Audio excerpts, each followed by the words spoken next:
నమస్తే కిరణ్ టీవీ భక్తి ప్రేక్షకులకి స్వాగతం. ప్రస్తుతం మనతో పాటు ఉన్నారు ప్రముఖ ఆధ్యాత్మికవేత్త, జ్యోతిష్య పండితులు బ్రహ్మశ్రీ చేబిఎం కిరణ్ శర్మ గారు. నమస్కారం గురుగారు. అఖండ లక్ష్మీ ప్రాప్తిరస్తమా. గురుగారు, రీసెంట్గా నేను ఒక పాటని చూశాను గురుగారు. దీని మీద అసలు నాకు అది చూడంగానే చాలా తప్పుగా అనిపించింది. ఫస్ట్ థింగ్ వచ్చేసి జీడి సారయ్య అనే వ్యక్తి ఆ పాట పాడటం అనేది అసలు ఫస్ట్ వాళ్ళైనా ఆలోచించుకోవాలి కదా. ఎవరి మతానికి ఒక గౌరవం ఉంటుంది, అలాగే ఎవరి కులానికైనా ఒక గౌరవం ఉంటుంది. ఇండియాలో సెక్యులరిజం ఎంత ఉంటుందో ఆ సెక్యులరిజంలో ఒకరిని గౌరవించుకునే విధానం కూడా ఒకటి ఉంటుంది. సో ఇలాంటి సమాజంలో మనందరం కలిసి బతుకుతున్న నేపథ్యంలో బ్రాహ్మణుల్ని కించపరిచేలా, అంటే వాళ్ళ వేషధారాన్ని కానీ అవమానించేలాగా అభ్యంతరకరమైన పదాలతో ఉన్న ఆ పాట అనేది నచ్చలేదు గురుగారు. దీని మీద ఒకసారి మీ స్పందన తెలియజేయండి. అంటే గత 4 రోజులుగా మాకు ఇది మానసికమైనటువంటి ఒక వేదనకి, అంటే మా మనోభావాలు దెబ్బతిన్నటువంటి విషయం అనేది వాస్తవం. అవును గురు. ఎందుకంటే ఎవరైనా సరే మీరు అన్నట్టుగా రాజ్యాంగం నీకెంత హక్కు ఇచ్చిందో నాకంత హక్కు ఇచ్చింది. అవును. సో నేను కొన్ని మాటలు పౌరుషంగా మాట్లాడిన విషయం వాస్తవమే. అంటే ఒక్కొక్కసారి నా మాట దొర్లింది కూడా, నేను కాదనట్లేదు. అంటే వాళ్ళ కుటుంబ సభ్యుల గురించి మాట్లాడడం అనేది ఒక అసమంజసం, అది తప్పది. నేను దాన్ని యాక్సెప్ట్ చేస్తాను. అలా అని చెప్పేసి నువ్వు మాట్లాడిన ప్రతిదానికి నేను తలూపేటువంటి గంగిరెద్దును కాదు. ఇప్పుడు పిల్లి కూడా ఇంట్లో రూమ్లో తాళం వేసి దాన్ని కొడుతున్నప్పుడు పులిగా మారిపోతుంది. సో కాబట్టి ఎంత మేము సామరస్యంగా ఉన్నా, సాధువులాగా ఉన్నా, కొట్టి చంపుతున్న దాఖలాలు. ఇప్పుడు మనకి ఉత్తరప్రదేశ్లో 2 వ్యక్తుల్ని ఘోరంగా రాళ్లతో కొట్టి చంపేశారు పోలీసుల ముందే. ఆ విషయాన్ని అందరం చూసాం. ఇలా ప్రతి సాధువు లాంటి వ్యక్తులందరినీ కూడా ఎవరో ఒకళ్ళు ఈ విధంగా మమ్మల్ని, అంటే కేవలం బ్రాహ్మణ సమాజం మీద దాన్ని మమ్మల్ని తక్కువ అంచనా వేసి మమ్మల్ని ఏదో వీళ్ళు ఉద్ధరిస్తున్నట్టుగా, వీళ్ళందరూ మమ్మల్ని ఉద్ధరిస్తున్నారా? ఎవరైతే రిజర్వేషన్ కేటగిరీ అనుభవిస్తున్నారో వాళ్ళందరూ మమ్మల్ని ఉద్ధరిస్తున్నారా? ఉద్ధరించట్లే కదా. మా బతుకు మేము బతుకుతున్నాం. అంటే ఆయన అంటాడు, హారతి ఇచ్చి దేవునికి అభిషేకం చేసి హారతి ఇచ్చి పులిహోరలు మింగుతున్నావు, పుట్ట వేస్తున్నావు అంటే, అరే నువ్వేం పని, నువ్వేమైనా పొలాలకు వెళ్ళి కలుపు తీస్తున్నావా, దుక్కి దున్నుతున్నావా, నారబోస్తున్నావా? ఏం పోయట్లేవు కదా. నీ పని నువ్వు పాడుతున్నావు. నువ్వేం చేస్తున్నావు? జానపద పదాలతో నువ్వు ఏదో ఉద్ధరిస్తూ సమాజం చెప్పేసి బూతుపాటలు పాడుతున్నావు. బూతుపాటలు అంటే ఏమిటి? ఒక కులాన్ని ఉద్ధరిస్తూ మళ్ళీ ఆయన ఏమంటాడు, నాస్తి కులము అంటున్నావు. నువ్వు నాస్తి కులం అన్న పేరు ట్యాగ్ తగిలించుకొని నువ్వు బ్రాహ్మణ కులము అనేటువంటి మాట ఎందుకు మాట్లాడుతున్నావు? అది సెక్యులరిజం కాదు. అది that is not called secularism. But నువ్వు చదువుకున్న వ్యక్తివి అయితే, అంటే నువ్వు ఒకవేళ గ్రాడ్యుయేట్గా పోస్ట్ గ్రాడ్యుయేట్ అయితే సంస్కారం ఉంటుంది. మరి చదువుకున్నా కూడా సంస్కారం లేకుండా మాట్లాడుతున్నావు అంటే మరి నీ గురించి నువ్వు తక్కువ అంచనా వేసుకోవాలి. ఇంకా మేము దాని గురించి మాట్లాడితే ఒక ప్రశ్న కాంట్రవర్సీగా మార్చుతుంది. ఎందుకంటే సమాజంలో, నవ సమాజంలో బ్రాహ్మణ అనే వాడిని తొక్కిపెట్టాలన్నటువంటి భావన ఉన్నటువంటి వ్యక్తులు చాలామంది ఎక్కువైపోయారు. దాన్ని మేము సహించే అవకాశం లేదు. ఇప్పుడు నా వ్యవస్థ నాది, ఇప్పుడు నా కష్టం నాది, నీ కష్టం నీది. నువ్వేం కష్టపడట్లేవు. ఇప్పుడు ఒక టాటా కన్సల్టెన్సీ, ఒక ఇన్ఫోసిస్లోకి వెళ్ళినటువంటి కంప్యూటర్ మీద కూర్చున్నటువంటి వ్యక్తులు వాళ్ళు పనిచేస్తున్నారు, ఏసీలో కూర్చొని పనిచేస్తున్నారు. అంటే వాళ్ళ పని అని వాళ్ళని అడుగు చూద్దాం.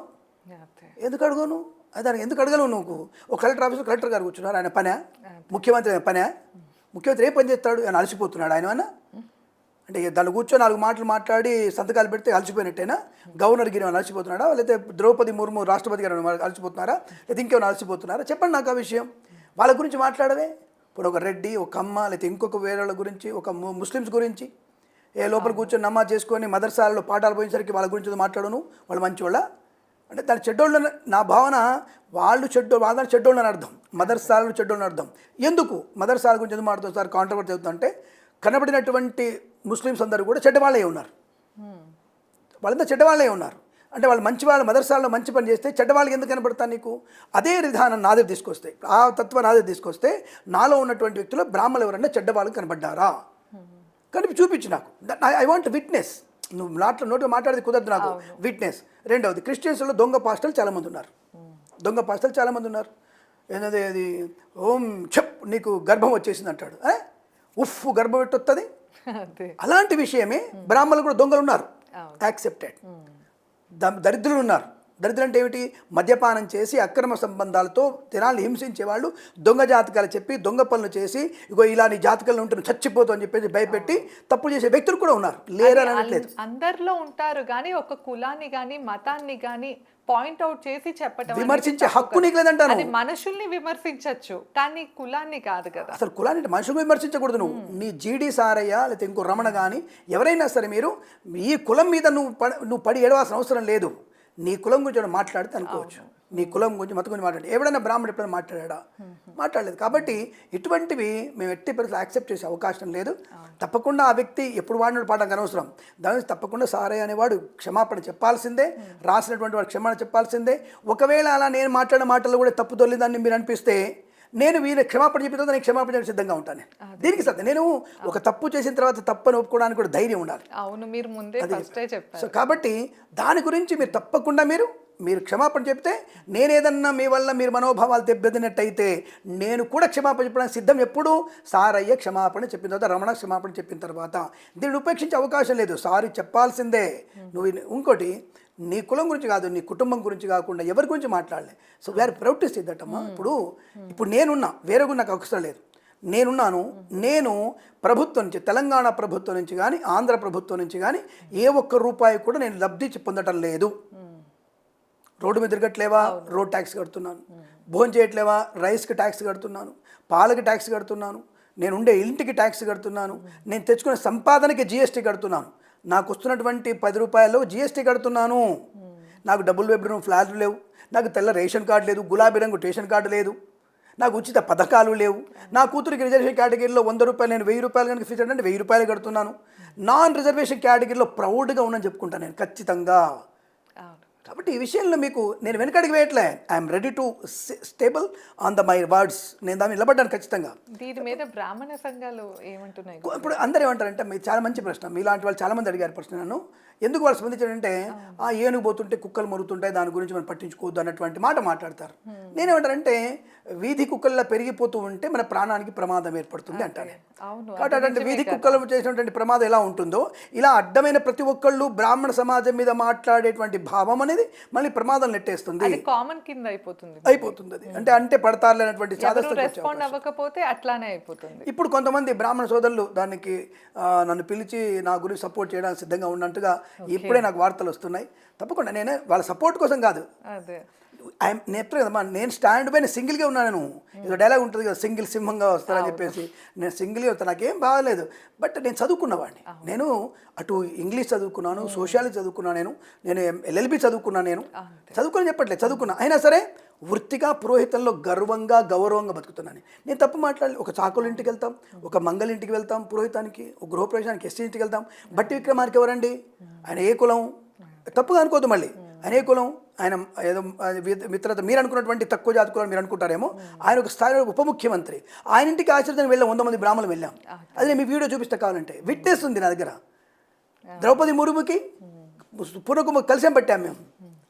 నవీన్ యాదవ్కి మనకి నవీన్ యాదవ్కి ఆయనకు బ్లెస్సింగ్స్ ఇచ్చాము. అరే మీరు దీని గురించి తప్పుగా మాట్లాడి మమ్మల్ని ఏదో బాపునోడు దుర్వేషణ అనుభవిస్తున్నాడు. కొంతమంది కొత్తగా ఈ మధ్య నెహ్రూ నుంచి పంపించాడు.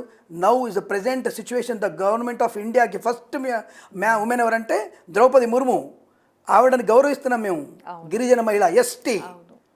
బట్ అందుకున్నటువంటి వ్యక్తి శంకర్ దయాళ శర్మ కంటే ముందున్నటువంటి వ్యక్తి Venkataraman is SC, respected SC. ఆయనకి మేము పెట్టాం, కలశంతో ఆయన ఆహ్వానం వేశాం. ఎవరు చెప్పారు మీకు ఇవన్నీ కూడా రిజర్వేషన్ అనుభవిస్తారు? ఎవడు అనుభవించాడు? నెవర్.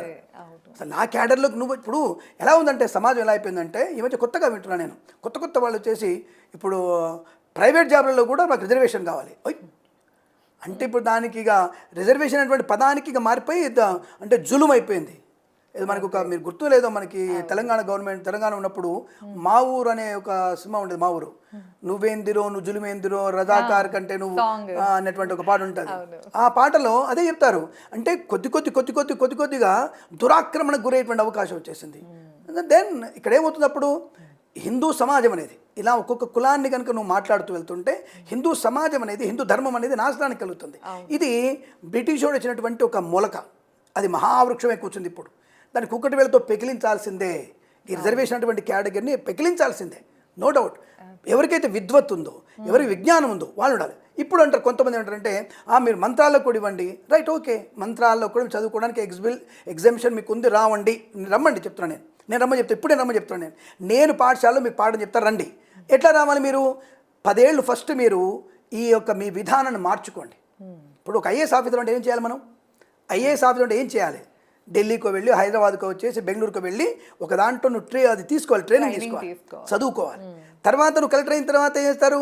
విధి విధానాలు 2 ఏళ్ళు నీకు విధి విధానాలు చెప్తారు మీకు. అంటే 3 ఏళ్ళు పడుతుంది. నువ్వు ఐఏఎస్ అవ్వడానికి ఎలా అయితే 3 ఏళ్ళు పట్టిందో నీకు, ఇలాగే బ్రాహ్మణుల్లో కూర్చొని నువ్వు చదువుకోవడానికి, వేదంగా చదువుకోవడానికి నువ్వు 10 ఏళ్ళు ముందుగా రామాయణ, భారత, మహాభాగవతాలు చదివి, మాంసాహారం, మద్యం, అనవసరమైన సమయంలో మైథునం మానేసి, నీ పిల్లల్ని 7వ ఏటనే తీసుకొచ్చేసి పొద్దున్న 4 లేపేసి ఫస్ట్ వానికి శ్రీరామ రామ రామేతి రమే రామే మనోరమే సహస్రనామ తత్తుల్యం రామనామవరాన్ని ఈ మంత్రాన్ని 1 కోటి సార్లు జపం చేయించాలి. అది ఫండమెంటల్ రూల్. ఎలా అయితే నువ్వు ఐఏఎస్ ఆఫీసర్ అవ్వడానికి నువ్వు ఫండమెంటల్గా వెళ్తున్నావో ఈ రూల్స్ దీంట్లో కూడా ఉంటాయి. దెన్ 10 ఏళ్ళు నీ పిల్లవాడిని అలా తయారు చేసి నువ్వు ఫస్ట్ నువ్వు పొద్దున లేచి నువ్వు స్నానం చేసి దేవుడి మీద దీపారాధన చేసి నువ్వు ఏదైనా దేవుడి మంత్రాన్ని, భగవద్గీత శ్లోకాన్ని, భాగవతాన్ని చదివి అప్పుడు నా పాఠశాలకు రా, నీ కూర్చోబెట్టి నీ కొడుకు మంత్రాలు నేర్పించి నేను దేవాలయాన్ని పెడతా. ఇది జరగడానికి 25 ఏళ్ళు పడుతుంది. ఇప్పుడేమంటారు మీరు? చూసావా, వీడు మధ్యలో మానేస్తాడు, మధ్యలో వీడు ఏదో ఒకటి పెడతాడు, 25 ఏళ్ళు పడతాడు. వీడు నాకు చదువుకోవడానికి 15 ఏళ్ళు పట్టింది. 15 సంవత్సరాలు అమ్మ నాన్న వదిలేసేయాలి, అక్కడ భోజనం తినాలి, అక్కడ కట్టుకోవాలి, అక్కడ నీకు సోపులు గీపులు ఇవ్వరు. అక్కడ ఏది ఉంటుంది చక్కటి వేద పాఠశాలలో అలాగే ఉంటుంది. పొద్దున లేవాలి, 4 లేవాలి, లేకపోతే కొట్టే లేపుతాడు గురువుగారు. శుద్ధపూసలాగా వెన్నపూస పెట్టి లేపడు, 4 గట్టి కొడతాడు, లేతాడు. నువ్వు చదవాలి, స్వరంగా చదవాలి. హగుం సశు చద్వసురంతరిక్ష సద్ధోతావే దిశదు. ఈ మంత్రం స్పష్టంగా రాకపోతే 40,000 సార్లు చెప్తాడు ఈ మంత్రాన్ని. ఇదే చదవాలి. నీకు స్వరం వచ్చేందో చెప్తూనే ఉంటాడు ఆయన జీవితమే వేదానికి అంకితమైన గురువులు వాళ్ళు. ఆ గురువులు చెప్పింది నువ్వు చదవాలి. చదివినప్పుడు నీకు ఒక స్పష్టత వస్తుంది. ఒక ఐఏఎస్ ఆఫీసర్ ఎప్పుడు వస్తుంది? దాని మీద కమాండింగ్ వచ్చినప్పుడు, సబ్జెక్ట్ మీద కమాండింగ్ వస్తేనే ఐఏఎస్ ఆఫీసర్. దాంట్లో సోషియాలజీ ఉండాలి, బయాలజీ ఉండాలి, మ్యాథ్స్ ఉండాలి, ఇంగ్లీష్ ఉండాలి, ఎకనామిక్స్ ఉండాలి. అన్నిటి ఉన్నప్పుడే 5 లక్షల మందికి అధికారి ఒక IAS officer. After all IAS అవ్వడానికి ఇంత కష్టం ఉంటే భగవంతుడిని చేరుకోవడానికి, భగవంతుని పూజించేటువంటి ఈ శాంతం ఎంత నువ్వు నిక్కచ్చిగా ఉండాలి. కాబట్టి దిస్ రూల్. రెండోది వచ్చేసి మళ్ళీ మీరు ఎప్పటి నుంచో బ్రాహ్మణ వివక్ష అంటారు. దీన్ని మాట్లాడే వాళ్ళు బ్రాహ్మణ వివక్ష అంటారు. ఎక్కడ వివక్ష ఉంది? But again I will tell that, మీకు బాగా గుర్తులేదో ఇప్పుడు మీరు ఇంటర్నెట్లో నేను చెప్పే మాటలు ఒకటి తప్పన్నా ఎక్కడ మీరు సగం గుండు చేసి కూర్చోండి, అక్కడ కూర్చుంటాను నేను. సగం గుండు అరగుండుతో కూర్చుంటాను నేను. మనకి partition before the Pakistan India partition అవ్వకముందే ఇది ఉంది. రెండోది చాలామంది గమనించండి, రిజర్వేషన్ అంటే కింద శూద్రులుగా ఉన్నటువంటి వ్యక్తులకి, ఆర్థికంగా బాగాలేని వాళ్ళకి ఇది రిజర్వేషన్ ఇచ్చారు. ఎప్పుడు? 1870లో ఇచ్చారు. ఇది రిమైండ్ దట్, గుర్తుపెట్టుకోండి, మహారాజు గారు ఇచ్చారు. ఇది గుర్తుపెట్టుకోండి, అది నేను ప్రూవ్ చేస్తాను, మీకు పేరుతో సహా ప్రూవ్ చేస్తాను నేను. రెండవది, ఇప్పుడు నేను చెప్తున్న విషయంలో బ్రాహ్మణ వివక్ష అంటున్నారు. పార్టీషన్ ముందు 327 ఆ 340 మెంబర్స్ రాజ్యాంగ నిర్మాణానికి సారథులు, వీళ్ళందరూ కలిసి రాశారు. మరి రాజ్యాంగం తెలుసో తెలియదో ఇప్పుడు జనాలు చెప్పాలి. మనం జర్మనీ, బ్రిటన్, ఇంగ్లాండ్ అంటే బ్రిటిష్ వాళ్ళది, ప్లస్ మనం అమెరికా, వీళ్ళందరి గవర్నమెంట్లో తీసుకున్నటువంటి కొన్ని అన్ని తీసుకొని మనం కొన్ని అమెండ్మెంట్ చేసుకొని రాజ్యాంగం తయారు చేసుకున్నాం. Just information, all who are the educational students, this information.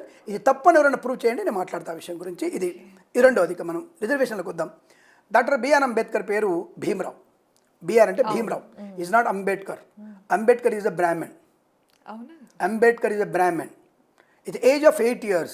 ఈయనకి ఎప్పుడైతే భీమరావు గారు ఈ క్లాస్ రూమ్లో వివక్షకు గురైనప్పుడు, అక్కడ బ్రాహ్మలే పక్కకు పెట్టలే, వివక్షకు గురైనప్పుడు ఇక్కడ అంబేద్కర్ అనే వ్యక్తి లేదు, నువ్వు నా పేరు తీసుకున్నామని చెప్పేసి అంబేద్కర్ అనే పేరానికి అతికించి ఆయన అడాప్ట్ చేసుకొని నువ్వు నా స్కూల్లోకి రా అని చెప్పేసి అంబేద్కర్ గారి స్కూల్లోకి వచ్చాడు.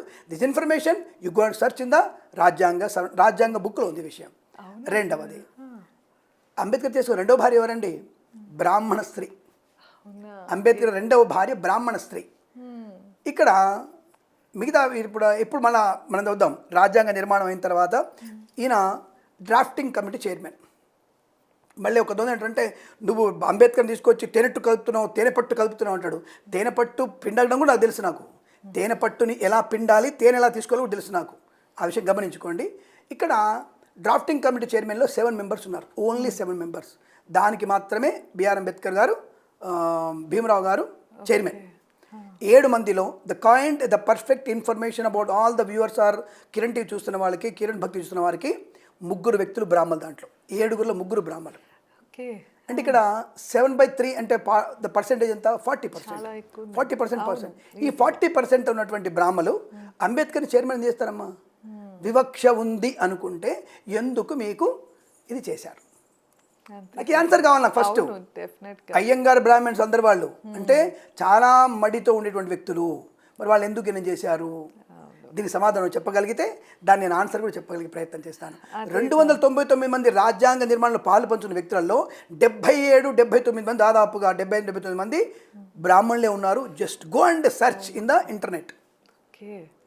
మరి అంటే అప్పుడు 20% మోర్ దెన్ బ్రాహ్మలు, 80% ఉన్నటువంటి ఇతర కులాల వాళ్ళు, దాని ముస్లిమ్స్ ఉన్నారు, ముస్లిమ్స్ 10% ఉన్నారు, మిగతా ఉన్న వాళ్ళు. ఈ 20% మోర్ దెన్ ఉన్నటువంటి బ్రాహ్మలు ఈ మిగతా నిమ్న కులాల వాళ్ళని చైర్మన్లుగా ప్లాని డ్రాఫ్టింగ్ కమిటీకి ఇంకో కమిటీకి చైర్మన్ చేసినప్పుడు ఎలా చేశారు? అవును. ఇది కొద్దిగా ఆలోచించాలి మీరు. ఎక్కడుంది మీకు బ్రాహ్మణ వివక్ష? బ్రాహ్మణుల వివక్ష ఎక్కడ చూపించారు? అదే కదా. దీనికి సమాధానం ఇది కూర్చొని నువ్వు పాటగా బాపు నోడు బలిసింది అని పాట పాడుకుంటూ పాడడం కాదు. నువ్వేమిటి, నువ్వు ఎక్కడున్నావు, ఎంత జ్ఞానాన్ని పొందుకున్నావు అనే విషయంలో నువ్వు మాట్లాడితే కూర్చొని మాట్లాడదాం. అప్పటి పరిస్థితి బట్టి రాజ్యాంగం అనేది అలా రాశారు. సో ఇప్పటి పరిస్థితి బట్టి మనం కూడా జనరల్ గా మార్చుకోవాలి. ఇప్పుడు ఎవరు నిన్ను దూరం పెడుతున్నారు? ఎవరైనా ఒకరు మేము దూరం పెడుతున్నారా? ఎవరు మేము దూరం పెట్టట్లే కదా. ఈ టైంలో మిమ్మల్ని దూరం పెడితే మిమ్మల్ని తక్కువ అంచనా వేస్తే అనుకోవచ్చు. ఈ సమాజం నవ సమాజంలో మేము అట్లా చేస్తే మీరు మాట్లాడండి. లేదు కదా. లేనప్పుడు ఎందుకు మీరు దాన్ని పెట్టరైపోతున్నారు? ఒక బ్రాహ్మణి మీద ఎందుకు పడుతున్నారు మీరు? అంటే ఇది ఒక రకమైనటువంటి వివక్ష మీరు తీసుకొస్తున్నారు. ఇంకోటి మీకు తెలుసా తెలియదు, బాగా విన్నారా మీరు? మేము ఎప్పుడన్నా నేను అగ్రకులం అని చెప్పాను ఎక్కడన్నా? నేను అగ్రకులం అని చెప్పలేగా.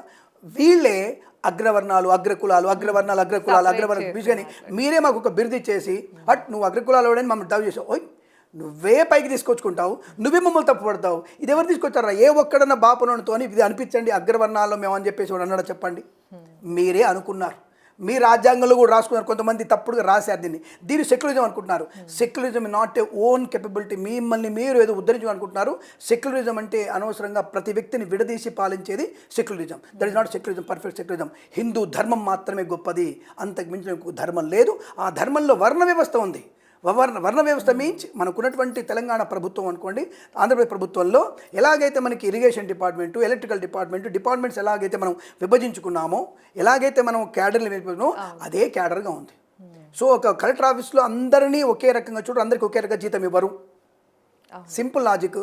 ఒకవేళ బై గాడ్ గ్రేస్ ఇప్పుడు ఎవరైనా పాపం మనకి మీరు అనుకున్న నిపుణ కులాలు ఎస్సీ ఎస్టీలు కలెక్టర్గా ఉంటే, పొరపాటున అక్కడ బ్రాహ్మణుడు ఉన్న బంట్రోతి ఉండి మళ్ళీ చెప్తున్నా, పొరపాటున బ్రహ్మ ఉంటే ఆ బ్రాహ్మణికి 1,00,000 2 లక్షలు జీతం ఇవ్వరు, కలెక్టర్కి 20,000 ఇవ్వరండి.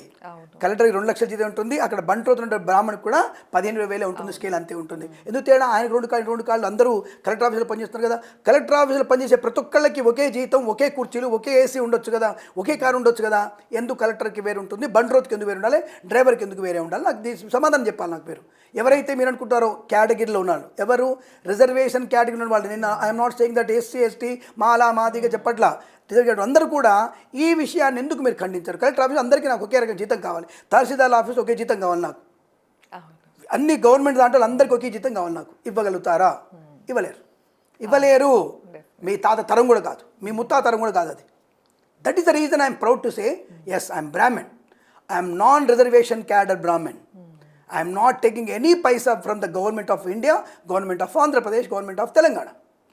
That is I'm very proud myself. నా కూతుర్ని ఎలా తీసుకుంటాను నేను, అలాగే బతుకుతున్నాను నేను. ఈ బట్ట నాది, దీనికి ట్యాక్స్ కట్టి కొట్టుకున్నాను నేను. బట్ నీలాగా నేను కొంత పర్సెంటేజ్ తీసుకుని రిబేట్ రాలేదు నాకు. నా జంధ్యానికి అంత పవర్ ఉంటుంది. నా జంధ్యం అంటే నా పొగరు, నా జంధ్యం అంటే నా ధర్మం. నా ధర్మాన్ని కాదని నా తల్లిని నా దగ్గర ఉన్నాను కాదు, నువ్వు ఓడివి. నా పొట్ట గురించి, నా బొట్టు గురించి నీకెందుకు అవసరం లేదు కదా. ఇలా మాట్లాడితే నేను విమర్శిస్తా, ఖచ్చితంగా విమర్శిస్తా. కాబట్టి ఇప్పుడు నీ హద్దులో నువ్వు ఉన్నావు, సంతోషం. నన్ను ఏమండి అను, నేను మిమ్మల్ని ఏమండి అంట. నన్ను ఒరే అను, నేను ఏం దిబ్బే అంట, నేను ఏం దిబ్బే అంట నేను. ఎందుకంటే చదువుకున్న పొగరున్న రాడికల్ పూజారి నేను. నువ్వు నన్ను ఏందిరా అన్నావు అనుకో, ఏం దిబ్బే అంట నేను. ఇంకొక మాట అంటే 3 మాటలు కలిపి మాట్లాడతా. నువ్వు మాలా మాదిగా చాకలి బాపుడు నాకు సంబంధం లేదు. రెస్పెక్ట్ అదే అంటారు కదా, నువ్వు రెస్పెక్ట్ ఇస్తాను. నేను నీ వరకు రాను, అసలు నేను ఈ విషయంలోకి రాను. నువ్వేం తింటున్నావు నాకు అసలు ఈ విషయం నాకు అవసరం లేదు. శ్రమ పడుతున్నారు, ఏం శ్రమ పడుతున్నారు అనే మాట నీకెందుకు? నేను హారతి ఇచ్చే దేవుడికి ఏదైనా ఇస్తాను, నా ఇష్టం అది. నువ్వేం శ్రమ పడుతున్నావు? ఎవరికి శ్రమకు తగ్గట్టు వాళ్ళ ఫలితం ఉంటుంది. ఆ విషయం భగవంతుడు చూసుకుంటాడు, నీకెందుకు? నీ పని సమాజ సేవ చేస్తాను కదా. రైతులకి మంచి ఎరువులు మంచి వేయొద్దని చెప్పు, సేంద్రియ ఎరువులు వాడమని చెప్పు, సేంద్రియ ఎరువులో మంచిదని చెప్పు, మద్యపానం మానేయని చెప్పు, ప్రతి వైన్ షాప్ దగ్గరికి వెళ్ళి బోర్డు పెట్టు, ప్రతి వైన్ షాప్ ధర్నా చేయి, మందు దాగకుర్రో నువ్వు పోతవుర్రో, మందు దాయితే నీ మతి పోతురు అని అక్కడ బాట పాడు, అక్కడ గజ్జగట్టు. అబ్బే నేను కూడా మందు కొడతా, నేను కూడా మందు తాగాలి అంటే ఈ రకమైనటువంటి భావజాలం అనేది తప్పు అంటారు. నువ్వు ఒక ముస్లిమ్స్ గురించి మాట్లాడు, తప్పుడుగా ఉన్నటువంటి ఫాస్టర్ గురించి మాట్లాడు, ఒక దొంగ జైన్ల గురించి మాట్లాడు, దొంగ సిక్కుల గురించి మాట్లాడు అని అప్పుడు నవ సమాజ నిర్మాణంలో అయ్యా అరే సారే కరెక్ట్ అబ్బా అందరి గురించి మాడుతున్నాడు, సమాజ ఉద్ధరణ చేస్తున్నాడు, నేను అప్రిషియేట్, నేను నీకు టేక్ ఏ బో అంట నేను, లేకపోతే నీ బో ఇరగొడతాను వస్తాను నేను కూడా. ఇది గ్యారంటీ. ఎందుకంటే నువ్వు ఎలాగైతే నువ్వు వస్తున్నావో నేను అలాగే వస్తాను. అవును. నీ ఒడ్డు నీ చెరువుకి ఒడ్డెంతో నా చెరువుకి ఒడ్డంత, మన ఇద్దరు ఒడ్డు నీకు నాకు ఒకటే సమానం, అంతే అంతే కదా. That is my information, that's all. ఆయన ఎవరి మీద నా కోపం ఉండదు అసలు యాక్చువల్గా. అవును. కాకపోతే ఎదుటి వాళ్ళు మాట్లాడే దాన్ని బట్టి మనం కూడా స్పందిస్తాం. రియాక్షన్ ఇప్పుడు ఎక్కువగా ఉంటుంది. ఉండాలి. మీ స్పందన తెలియకపోతే, నలుగురికి తెలియకపోతే కనుక అదే నిజం అనుకుంటారు, లేకపోతే అట్లానే కంటిన్యూ మరొకరు అలా తయారయ్యే ఛాన్స్ కూడా ఉంటుంది. ధన్యవాదాలు. శుభమస్తు.